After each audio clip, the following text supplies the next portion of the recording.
G'day humans, Chris Stead here. I'm on the road and today I'm at the Myall River Camp, just up near Hawk's Nest on the New South Wales coastline, about 3 hours north of Sydney actually.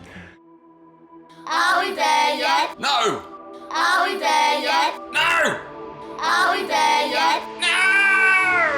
Are we there yet? Yes!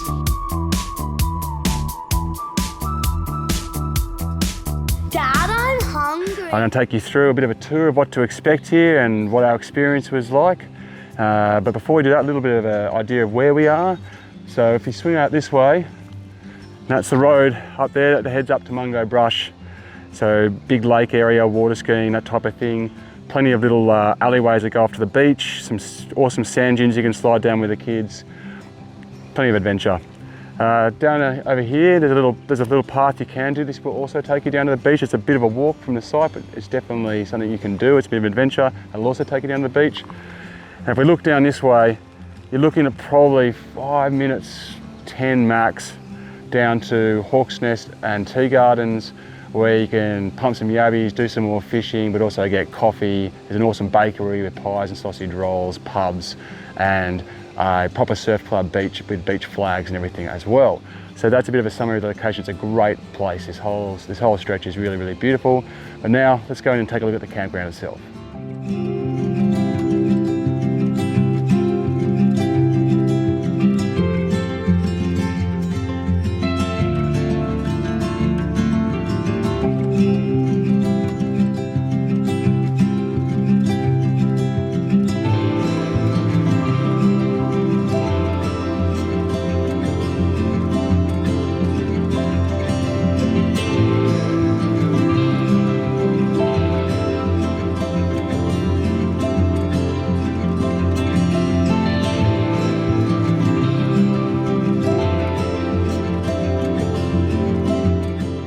So here we are at the entrance point to the riverside part of the Myall River Campground.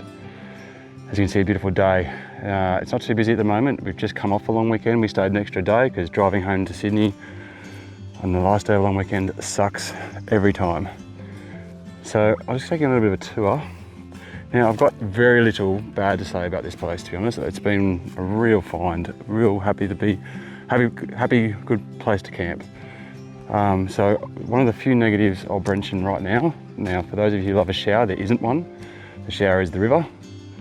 So that's something to keep in mind. And the sites aren't powered. If you've got some sort of way of running a shower off your side of your tent or caravan via mains, that's also not going to be available to you. This is the main toilet block. There's also a few portaloos that are down near the river's edge. Just a classic drop toilet. Now, when I said the negatives before, a bizarre thing I'll just show you. All the locks for all the doors are on the outside.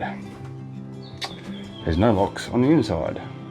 Now that doesn't bother me, but definitely my wife and the women with our group were not impressed that they couldn't lock the door.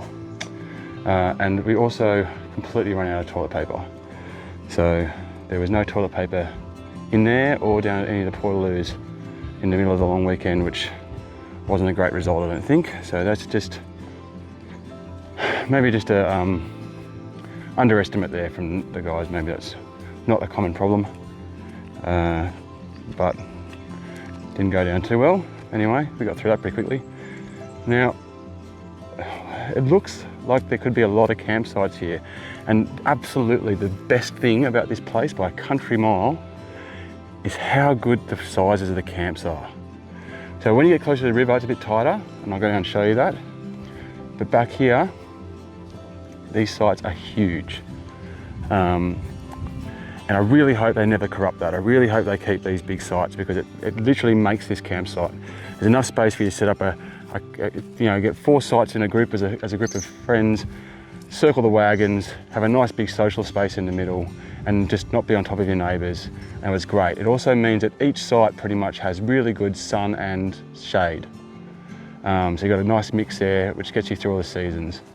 To give you an idea, like there's a wide spot there, and it comes all the way back to about where that trailer is. So you got them coming both ways as well. Now, It is a bit low lying. We've had a lot of rain in New South Wales through to 2022. Now, we had a bit of rain here on the first night. It started to pour a little bit. You can see in a few places even, I'll show you over here, like moss on the ground. That'll give you a good indication of how underwater it can get. We'd had a lot of rain prior to arriving here and a bit of rain when we first got here, and it was okay. It's very soft underfoot, but not muddy. But you can see from the patches here that it really can get underwater. In fact, one of our mates was driving past before we got here and stuck their head in to have a look, and said that this whole entire area was about half a foot underwater 2 weeks ago. So that is something to keep in mind. If it's really been raining, you might get caught out. There's not a hell of a lot of high ground here at all. Now, all these sites, as you can see, are just open grass, which is fantastic. Plenty of space for tents, plenty of space for gazebos and trailers without too many problems. But there are some specific trailer spots as well that you will come across, which have like raised gravel sections like this, and a few bit more sophisticated kind of trailer areas further down by the river that I'll show you. So you can see here, we've only walked through about 5 sites all the way from up there, so that's really stoked with that. And you know, it was sold out this weekend, but it really didn't feel overly full, like it would if you're in a big fall, for example, or even in a national park. Lots of little swings and stuff that have been set up around the place for the kids. Now, one of the, I guess, downsides of this, is when you're thinking about your options, this campsite, is that there's not much in the way of facilities. Like I said, no showers, but also no playground, jumping pillow, pool, any of that kind of stuff that you get into Discovery Parks or Reflections or somewhere like that, you know. So that's something to think about. Our kids had no worries finding things to do, building bike jumps, lots of kayaking, lots of fishing, playing cricket, footy, that type of thing. So, you know, each for their own. Just requires a bit more parental engagement than, I guess, just dropping them off at a big forest or something like that, and just be able to send them off to the park or the waterworks or whatever they've got going on. So there's a couple of sites down here as well. It's another good spot for a group. So you get a general idea here. I'm not going to walk all the way down there. There's a fenced off area down the end there with about 3 or 4 glamping setups. So not cabins, they're kind of those glamping cabins. You see the portaloos there? So I don't know if those portaloos are permanent or they just put them in for the long weekend. Let's get to the real excitement, I guess, about this site, which is the river down here. So this is a really good part of the river. I've stayed up at the Wells Campground at Mungo Brush, which is just a little bit further up probably another 10-15 minutes up the road. And the water's quite full of sticks and trees and brackish and not amazingly pleasant to swim in. Not the case here. I'll show you, there's a nice little beach, and they've done a really good job at, I guess, just keeping it clean of crap. So it's really nice to swim at. And as you can see there, look at that. Beautiful. So lots of people with speedboats, flatbed tinnies, things like that. There's a boat ramp here. You can kayak off into the mangroves. The kids had a ball going over there. It's like once you get past those mangroves, there's estuaries all through there, and they're all, even at high tide, they're not much more than waist deep, so it's pretty safe over there. The kids are over there mucking around the kayaks and playing in the mud and doing some fishing. So really good. You can see another little swing there.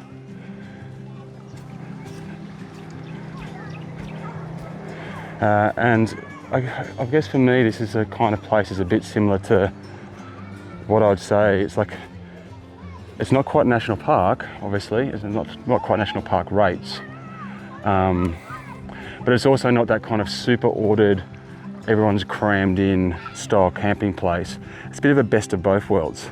So you've got a bit of security, you know, in that there's boom gates to get in. It's privately owned, so there's a bit of a easy access person if someone gets rowdy or out of control.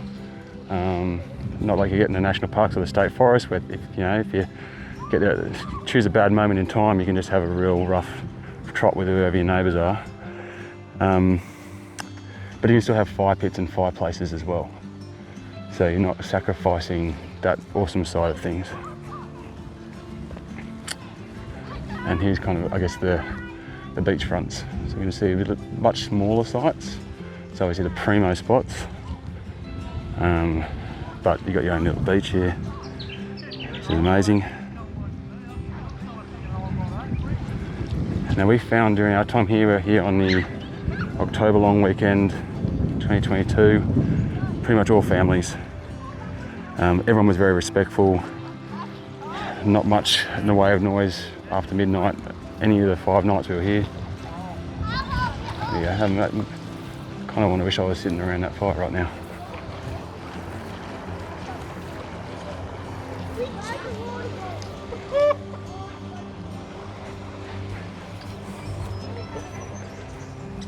I'll just take you over and show you the boat ramp.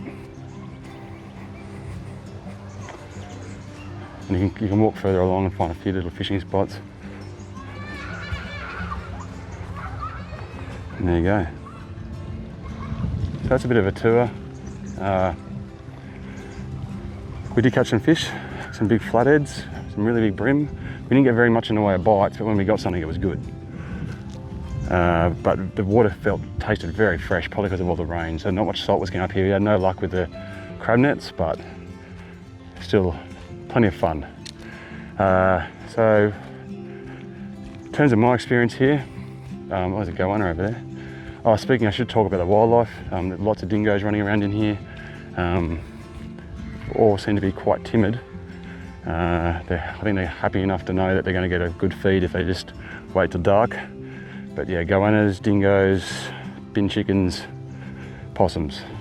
They're going to be the ones you're most likely to encounter, along with the usual mozzies and I guess in summer flies, but we had no fly issues right now. We didn't have too many mozzie issues really, to be honest. And bindies, but I'm guessing they haven't been able to spray because of all the rain. Anyway, I highly recommend this place. It's one of the better stays that I found on the east coast of New South Wales. Definitely coming back. We were here with a group of about 8, 9 families, and I think everyone had pretty much the same post camp feeling, which was we're doing this again. So there you go, the Myall River Campground. That's my review. I'm Chris Stead. Thank you very much for watching. Make sure to check out my other videos. That's me, back on the road.